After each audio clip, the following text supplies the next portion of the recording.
আমরা এবার দেখব যাকাত কখন ফরজ হয় এবং যাকাত আমরা কিভাবে আদায় করব। যাকাত ফরজ হওয়ার ক্ষেত্রে রাসূলুল্লাহ সাল্লাল্লাহু আলাইহি ওয়াসাল্লামের হাদিসগুলোকে যদি আমরা একত্রিত করি তাহলে দুটি শর্ত পূরণ হলে মানুষের উপর যাকাত ফরজ হয়। একটি শর্ত হচ্ছে নিসাব পরিমাণ সম্পদের মালিক হলে, দুই নম্বর শর্ত হচ্ছে নিসাব পরিমাণ সম্পদের উপর 1 বছর অতিক্রম করলে। নিসাব পরিমাণ সম্পদ কি? নিসাব পরিমাণ সম্পদ হচ্ছে 7.5 ভরি স্বর্ণ অথবা 52 তোলা রৌপ্য। এই সমপরিমাণ বর্তমান বাজার দর অনুযায়ী যদি কারো নিকটে সম্পদ থাকে, কোন সম্পদ? যাকাতযোগ্য সম্পদ। যাকাতযোগ্য সম্পদ কি কি? যাকাতযোগ্য সম্পদ হচ্ছে 4টা। স্বর্ণ রৌপ্য বাই ডিফল্ট যাকাতযোগ্য সম্পদ, বাই বর্ন জন্মগত যাকাতযোগ্য সম্পদ। যেহেতু স্বর্ণ এবং রৌপ্য বাই ডিফল্ট বাই বর্ন যাকাতযোগ্য সম্পদ, সেহেতু ব্যবহার করলেই কি, ব্যবসা করলেই কি, বাড়িতে পড়ে থাকলেই কি, না থাকলেই কি, লকারে থাকলেই কি, পার্মানেন্ট যাকাতযোগ্য সম্পদ স্বর্ণ এবং রৌপ্য। তারপরে যাকাতযোগ্য সম্পদ কি? মানুষের জমি থেকে উৎপাদিত ফসল। তারপরে যাকাতযোগ্য সম্পদ কি? বাড়িতে থাকা চতুষ্পদ জন্তু। তারপরে যাকাতযোগ্য সম্পদ কি? ব্যবসায়িক সম্পদ। একদম যদি সামারি বলি, প্রত্যেক যেখান থেকে মানুষ টাকা বানায়, টাকা তৈরি করে, টাকা ইনকাম করে, সেখানে যাকাত আরোপ করা আছে।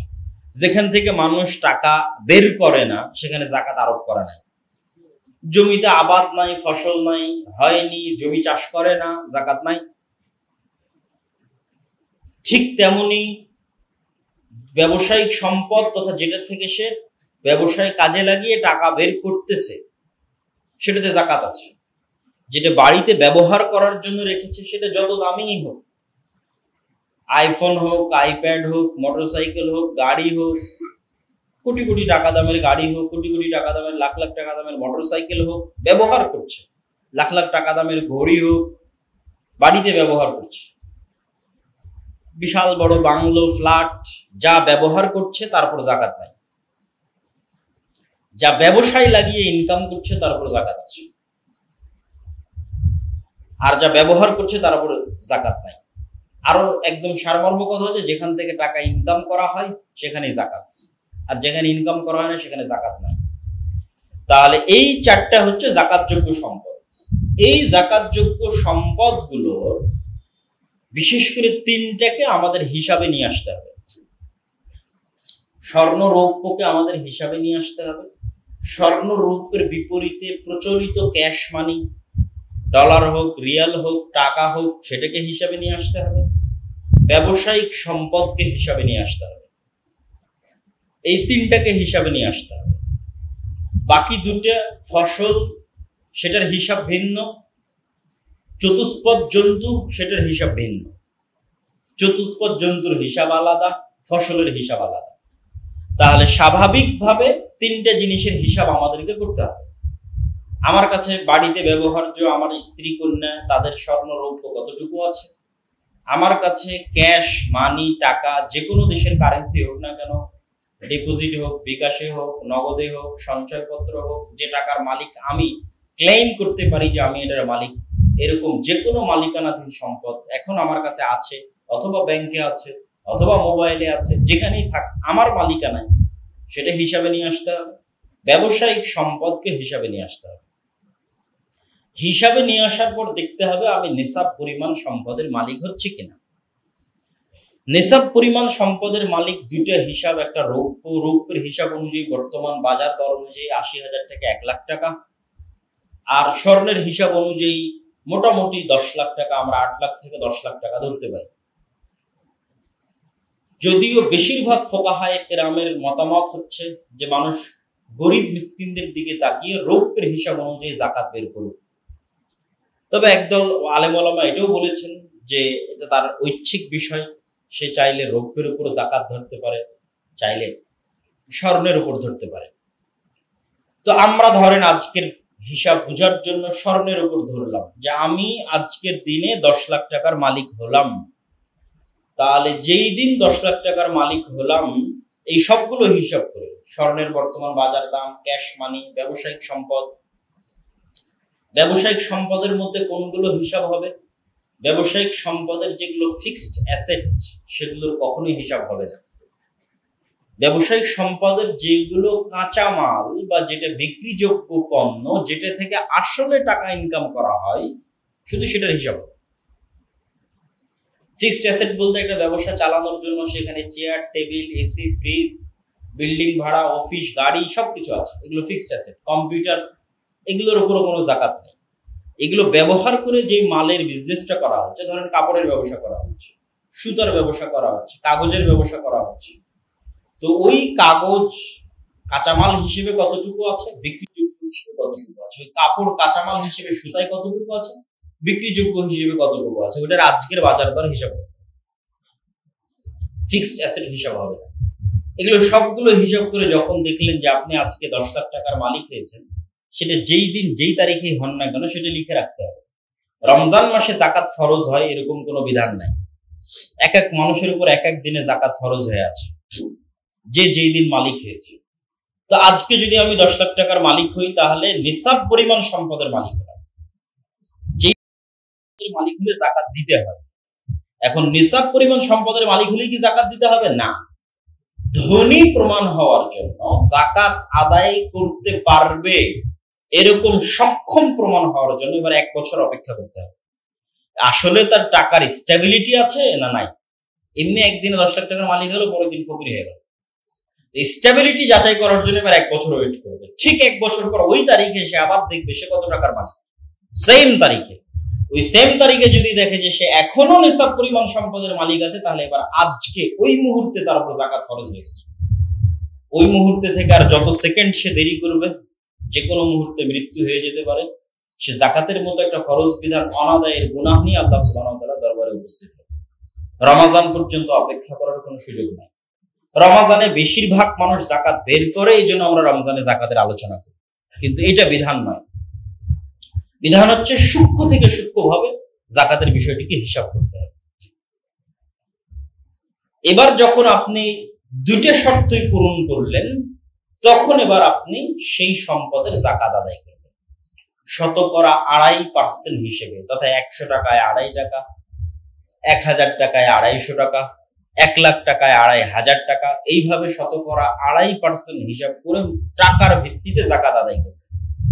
এবং কখনোই জাকাত, যেহেতু জাকাত অন্যের মাল, যেহেতু ওই সম্পদের মালিক আপনি নন, সেহেতু আপনার এটা সিদ্ধান্ত নেওয়ার ইখতিয়ার নাই যে আপনি এই টাকা দিয়ে কাপড় কিনে আরেকজনকে দিবেন, অথবা এই টাকা দিয়ে সেমাই কিনে আরেকজনকে দিবেন। এই সিদ্ধান্ত নেওয়ার ইখতিয়ার তখনই থাকে যখন ওই টাকার মালিক আপনি, যখন আপনি ক্লেইম করছেন যে এই টাকার মালিক আমি, কিন্তু আল্লাহ সুবহানাহু ওয়া তাআলা বলছে এই টাকার মালিক আপনি নন, এই টাকার মালিক হকদার। তাহলে যে হকদার সে স্বাধীনতা রাখে এই টাকা দিয়ে সে সেমাই কিনবে, এই টাকা দিয়ে কাপড় কিনবে, না এই টাকা ডাস্টবিনে ফেলে দেবে, সেটা তার ব্যাপার। সুতরাং যারাই জাকাত আদায় করতে গিয়ে সেই জাকাতের অর্থের উপর নিজের সিদ্ধান্ত প্রয়োগ করে, সে আসলে এখনো মনে করছে সেই টাকার মালিক। এটা ভুল। আপনি ওই টাকার মালিক নন। টাকাকে টাকার মতো করে যে পাওনাদার যে পায় তার নিকটে বুঝিয়ে দিতে হবে। জাকাতের হিসাবের মধ্যে আরো একটি বিষয় আসে, সেটি হচ্ছে ঋণ। ঋণের বিষয়টি কিভাবে কি করা যাবে? ঋণ 2 ধরনের হতে পারে। এক, আমি একজনকে ঋণ দিয়ে রেখেছি, আর এক আমি ঋণ নিয়ে রেখেছি। আমি ঋণ দিয়ে রেখেছি, পাওয়ার সম্ভাবনা থাকলে আমি হিসাব করব। টাকা তার কাছেই আছে, কিন্তু আমি ওই টাকার জাকাত বের করব যদি আমি বুঝি 90% সম্ভাবনা আছে এই টাকা আমি কোনো না কোনো দিন পাবো। এটা হলো ঋণ দিয়ে রেখেছি। আর এটা যে আমি ঋণ নিয়ে রেখেছি। ঋণ যদি ব্যবসায়িক প্রয়োজনে নেওয়া হয়, তাহলে জাকাতের হিসাব থেকে বাদ দেওয়া হবে না। এই মর্মে বর্তমান যুগের সকল আলেম ওলামা একমত। কি জন্য? ব্যবসায়িক কাজে যে লোন নেওয়া হয়েছে, এই লোনটা এক প্রকার ইনভেস্ট হিসেবে নেওয়া হয়েছে, এবং সেই টাকা সে ব্যবসায়িক কাজে ইনভেস্ট করেছে, তথা সেখান থেকে সে অর্থ তৈরি করতেছে, অর্থ বানাচ্ছে। আর ব্যবসায়িক কাজে গ্রহণ করা ঋণ যদি জাকাতের হিসাব থেকে বাদ দেওয়া হয়, তাহলে জাকাত আদায়কারী ব্যক্তি বর্তমান পৃথিবীতে খুঁজে পাওয়া কঠিন হয়ে যাবে। এই দুইটা কারণে সকল আলেম ওলামা এই বিষয়ে একমত, যারা ব্যবসায়িক প্রয়োজনে ঋণ নিয়েছে তারা ঋণকে জাকাতের হিসাব থেকে বাদ দিবে না। ঋণ যদি এমন প্রয়োজনে নিয়ে থাকে যেটা ইনভেস্ট হয়নি, খরচ হয়ে শেষ হয়ে গেছে, অসুস্থতার জন্য ঋণ নিয়েছিল, অপারেশনের জন্য খরচ করে শেষ করে দিয়েছে, মেয়ের বিবাহের জন্য ঋণ নিয়েছিল, খরচ করে শেষ করে দিয়েছে, তথা ব্যবসায়িক ইনভেস্টমেন্টের জন্য নয়, জরুরি প্রয়োজনে লোন নিয়েছে, খরচ করে শেষ হয়ে গেছে, এই লোন জাকাতযোগ্য সম্পদ যেটা বের হবে সেই জাকাতযোগ্য সম্পদের হিসাব থেকে বাদ দিয়ে তারপরে হিসাব করবে এখনো তার উপর জাকাত ফরজ হয় কিনা। যদি হয় তাহলে কত টাকার ফরজ হয় ওটা বাদ দিবে, হিসাব থেকে বাদ দিবে।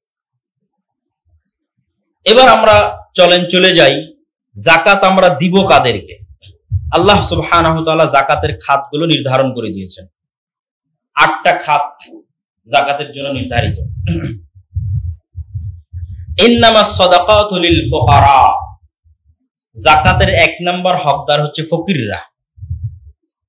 2 নম্বর হকদার হচ্ছে ওয়াল মাসাকিন, মিসকিন। ফকির আর মিসকিনের মধ্যে পার্থক্য কি? যে চেয়ে বেড়ায় সে ফকির, আর যে চায় না কিন্তু অসহায় অবস্থায় আছে আপনার পাড়া প্রতিবেশী আত্মীয় স্বজন, সে মিসকিন, তার খোঁজ নিতে হবে। 3 নম্বর হচ্ছে ওয়াল আমিলিনা আলাইহা, যারা জাকাতের জন্য কাজ করে। রাষ্ট্র চাইলে জাকাত আদায়কারী ব্যক্তি যারা আছে তাদের বেতন জাকাত থেকে দিতে পারে। ওয়াল মুআল্লাফাতু কুলুবুহুম, হিন্দু, বৌদ্ধ, ইহুদি, খ্রিস্টান, গরিব, অন্তর ইসলামের দিকে মায়ের, তাদের ফাইন্যান্সিয়াল সেফটির জন্য জাকাতের একটা অংশ তাদের জন্য বরাদ্দ রাখতে হবে। আজকের পৃথিবীতে মানুষ ইসলাম গ্রহণ করতে পারে না। ভারতের অসংখ্য হিন্দু ইসলামের প্রতি আগ্রহী, কিন্তু ইসলাম গ্রহণ করতে পারে না ফাইন্যান্সিয়াল সাপোর্ট না থাকার কারণে। যে কেউ তাকে সাপোর্ট দিবে, দিয়ে তাকে আবার নতুন ভাবে বড় হওয়ার সুযোগ দিবে, এই সুযোগটা দেওয়া হয়। তো এই ধরনের নমুসলিম অথবা ইসলামের প্রতি আগ্রহী ব্যক্তিদের জন্য জাকাত বের করা যায়। অফির রেকাব, কৃতদাস, গোলাম, যে তার মালিককে নির্দিষ্ট পরিমাণ টাকা দিলে তার মালিক তাকে মুক্ত করে দিবে।